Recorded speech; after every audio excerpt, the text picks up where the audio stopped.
He is telling the Arab business world, these nations are quietly dismantling the 7-decade-old alliance with the United States, building instead an alternative system of bilateral trade.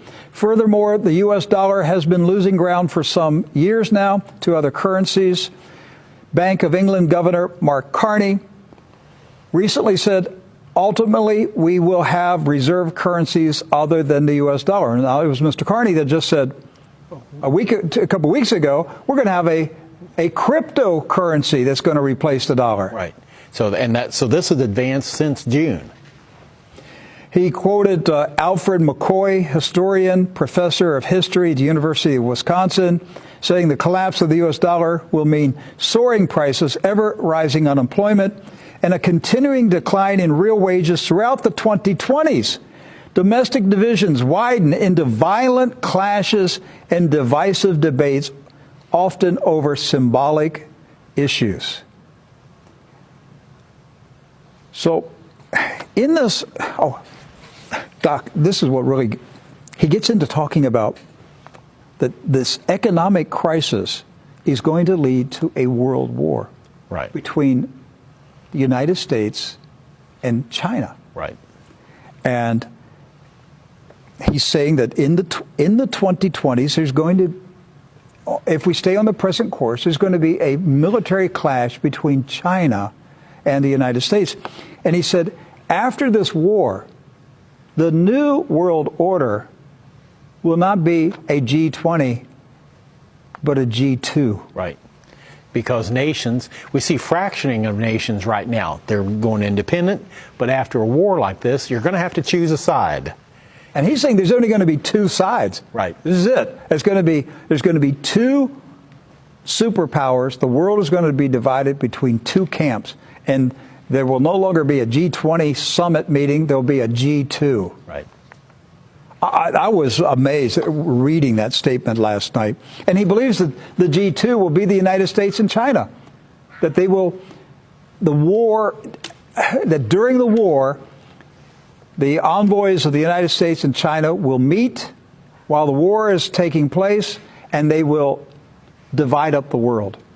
And like we had in World War II with Stalin, Churchill, and Roosevelt. Right. But they were even planning, remember, they were even planning the post-war currencies while the war was going on. While World War II was going on, they were making plans for what the world was going to look like after the war, as if they knew who was going to win the war at that time.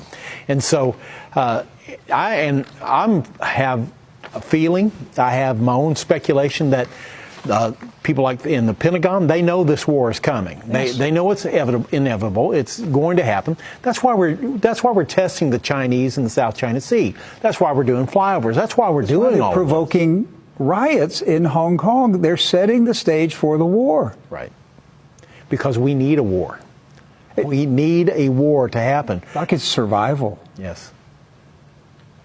I believe the U.S. is in such a weakened condition that a major world war would be the only thing that the elite running this country have come to the conclusion we have to fight a mega war, and it's our only chance. We're in debt so much. The society's fractioning.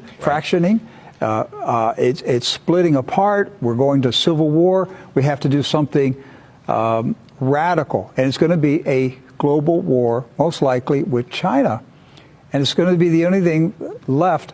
Now, this would explain, Doc, if there is a war in the early 2020s between the United States and China, this would explain that Deagle.com, that mysterious website that projects that the U.S. population is going to drop to 90 million by the year 2025. Right. And we've been talking about this particular site for years, who they are, what they're about, but the number has caused us has compelled our thinking to what are the possibilities? What could bring about such a drastic change in population? We were speculating, maybe a major weather event, solar event, maybe, a terrorist attack of some kind. maybe disease or something like that. It could be any combination of these things. But if we understand the cycles as they stand now, then we begin to understand, in order for America to even keep 90 million people, they have to have a war. Doc, Because without a war, they lose everything. What if the elite in this country have made a conscious, deliberate decision to start a war for the purpose of thinning the herd? That's Of saying we have to reduce the population if we're going to last another 100, 200 years. right.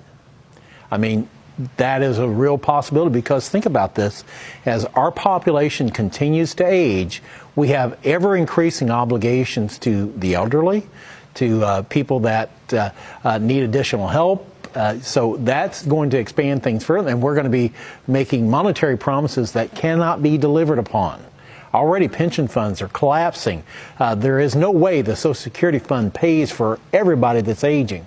And so what's the solution? Well, you either print more money, which we're coming to the end to. We can't print unlimited money.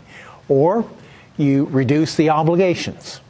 And that's evil thinking, but that's the way the devil thinks. He comes to kill, steal, and destroy. And he's doing all three in the economy. Who does the United States owe the most debt to? China. And so if you go to war with China, you don't owe that debt anymore. That's right.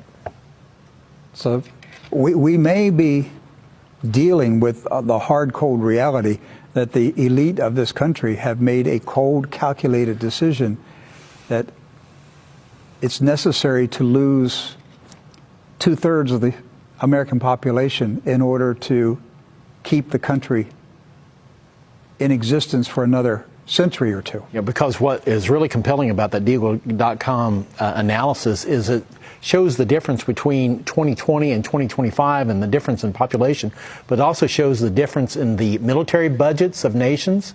And the military budget of the U.S. in 2025 is at the same level as it is in 2020. In other words, the 90 million that are left are still, maintaining a nuclear fleet around the world. Yes. At the same budget, at the same level. But you now have artificial intelligence. Yes. You have robotic warriors. You have robotic workers. So you got rid of all those worker bees that had no jobs. Right. Because the AI and the robotic revolution took their jobs away. See, I hate to think that, but I know that there are people who are this evil, who would say, we have no other choice but to thin the herd, get rid of a lot of our population. To save our nation, at least in their thinking. The technology revolution is going to eliminate millions of jobs. We're going to have social unrest. We can't feed them. What are we going to do with them? Just get rid of them. Now, how would you like, you just think about it, that somewhere in Washington, that planners are saying, we're just going to have to wipe out your family. That we can't sustain a 300 plus million population. We could sustain 90 million. Yes. I mean, that is a frightening thought, but that's the way evil thinks. Yes. This next article was published by Nature. This is 2010, February 4, 2010, Nature.com. Political instability may be a contributor in the coming decade. Says the next decade is likely to be a period of growing instability in the United States and Western Europe, which could undermine the sort of scientific progress you described. This is talking about articles published in this. The article says very long secular cycles interact with shorter term processes. I'd encourage you to go to find this. You can just Google this story. You can read it for yourself. Start educating yourself about cycles. But what compelled me about this particular article, Rick, What? isn't that the information that's in there, because we see it in other places. It was at Nature.com. Nature. Okay, so Why is that significant to you? Why were they dealing with financial and economic issues in a Nature publication? I mean, it's a part of Nature magazine, and this is their website and everything, because they see this as a global impact upon everything around the world. Not just the economies of the world about to change, but even everything about the earth is about to change.